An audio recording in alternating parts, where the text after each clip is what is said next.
ഇന്ന് യുഎയില് health care പ്രൊഫഷണലുകൾക്കിടയിൽ കൂടുതൽ ചർച്ചയായിക്കൊണ്ടിരിക്കുന്ന ഒരു വിഷയമാണ് ഷാർജ ഹെൽത്ത് അതോറിറ്റി ലൈസൻസിങ് അഥവാ SHA ലൈസൻസിങ്. ഇനി മുതൽ ഷാർജയിൽ വർക്ക് ചെയ്യാൻ SHA ലൈസൻസ് നിർബന്ധമാണോ? ഇനി ഈ ലൈസൻസ് എങ്ങനെ എടുക്കാം? മറ്റുള്ള നിലവിലുള്ള MOH, DHA അല്ലെങ്കിൽ ഹാദ് പോലുള്ള ലൈസൻസുകൾ എങ്ങനെ SHAയിലേക്ക് കൺവേർട്ട് ചെയ്യാം?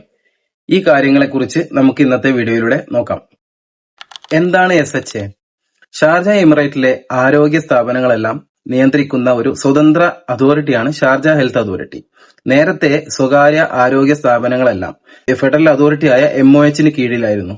എന്നാൽ പുതിയ മാറ്റങ്ങൾ വന്നതോടെ എല്ലാ ഹെൽത്ത് പ്രൊഫഷണലുകളുടെയും ലൈസൻസിംഗ് ഇനി കൈകാര്യം ചെയ്യുന്നത് SHA നേരിട്ടായിരിക്കും. ആർക്കൊക്കെയാണ് SHA ലൈസൻസ് വേണ്ടത്? ഷാർജ എമിറേറ്റിൽ വർക്ക് ചെയ്യാൻ ആഗ്രഹിക്കുന്ന ഡോക്ടേഴ്സ്, നഴ്സസ്, ഫാർമസിസ്റ്റുകൾ, അതുപോലെ അലീഡ് ഹെൽത്ത് കെയർ പ്രൊഫഷണലുകൾ ഇവർക്കെല്ലാവർക്കും SHA ലൈസൻസ് നിർബന്ധമാണ്. ഷാർജയിൽ നിലവിൽ MOH ലൈസൻസിൽ വർക്ക് ചെയ്യുന്നവർക്ക് അവരുടെ റിന്യൂവൽ സമയത്ത് SHAയിലേക്ക് കൺവേർട്ട് ചെയ്യാനുള്ള അവസരം ഉണ്ടാവുന്നതാണ്. എങ്ങനെ SHA ലൈസൻസ് എടുക്കാം? പുതിയതായി ലൈസൻസിന് അപേക്ഷിക്കുന്നവർക്ക് പ്രധാനമായും 3 ഘട്ടങ്ങളാണുള്ളത്. 1, ഡാറ്റ ഫ്ലോ പ്രോസസ്സ്. നിങ്ങളുടെ ഡോക്യുമെന്റ്സ് എല്ലാം വെരിഫൈ ചെയ്യുന്ന പ്രോസസ്സാണിത്. 2, പ്രോമെട്രിക് എക്സാമിനേഷൻ. അതാത് പ്രൊഫഷണലുകൾക്ക് നിശ്ചയിച്ചിട്ടുള്ള എക്സാം പാസ്സാവുക എന്നുള്ളതാണ് ഈ ഘട്ടത്തിലുള്ളത്.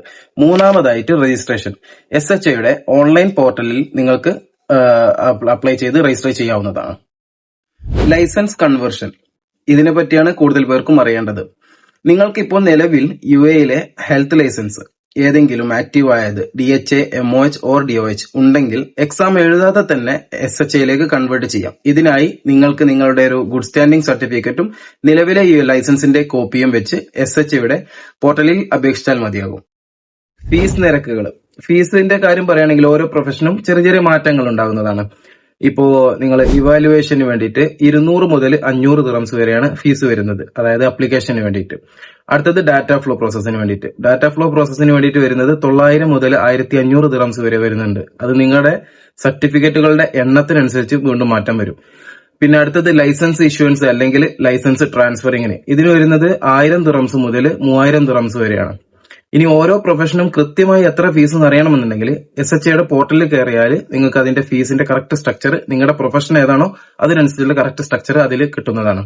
അവസാനത്തേതും നമ്മൾ മറക്കാൻ പാടില്ലാത്തതുമായ ഒരു കാര്യമാണ് CME പോയിന്റ്സ്. നമ്മുടെ ലൈസൻസ് റിന്യൂവൽ സമയത്ത് CME പോയിന്റ്സ് നിർബന്ധമാണ്. അത് ഓരോ പ്രൊഫഷനും CMEയുടെ എണ്ണത്തിന്, പോയിന്റിന്റെ എണ്ണത്തിൽ വ്യത്യാസം ഉണ്ടാകും. അതുകൊണ്ട് തന്നെ അംഗീകൃത സെമിനാറുകളിലോ അല്ലെങ്കിൽ കോഴ്സുകളിലോ പങ്കെടുത്തിട്ട് കൃത്യമായ CME പോയിന്റ്സ് ശേഖരിച്ചു വെക്കാൻ നമ്മൾ പ്രത്യേകം ശ്രദ്ധിക്കേണ്ടതുണ്ട്. ഷാർജയിൽ കരിയർ ആഗ്രഹിക്കുന്നവർക്ക് ഈ മാറ്റങ്ങൾ വലിയ അവസരങ്ങളാണ് നൽകുന്നത്. SHA പോർട്ടലിന്റെ ലിങ്ക് ഞാൻ ഈ വീഡിയോയുടെ ഡിസ്ക്രിപ്ഷനിൽ ഇടാം. ഈ വീഡിയോ നിങ്ങൾക്ക് ഉപകാരപ്പെട്ടുവെങ്കിൽ നിങ്ങളുടെ ഹെൽത്ത് കെയർ പ്രൊഫഷണൽ സുഹൃത്തുക്കൾക്ക് ഈ വീഡിയോ ഷെയർ ചെയ്ത് കൊടുക്കുക. കൂടുതൽ എന്തെങ്കിലും സംശയങ്ങൾ ഉണ്ടെങ്കിൽ കമന്റിൽ ചോദിക്കാവുന്നതാണ്. മറ്റ് ഹെൽത്ത് കെയർ വിശേഷങ്ങളുമായി വീണ്ടും കാണാം. ബൈ.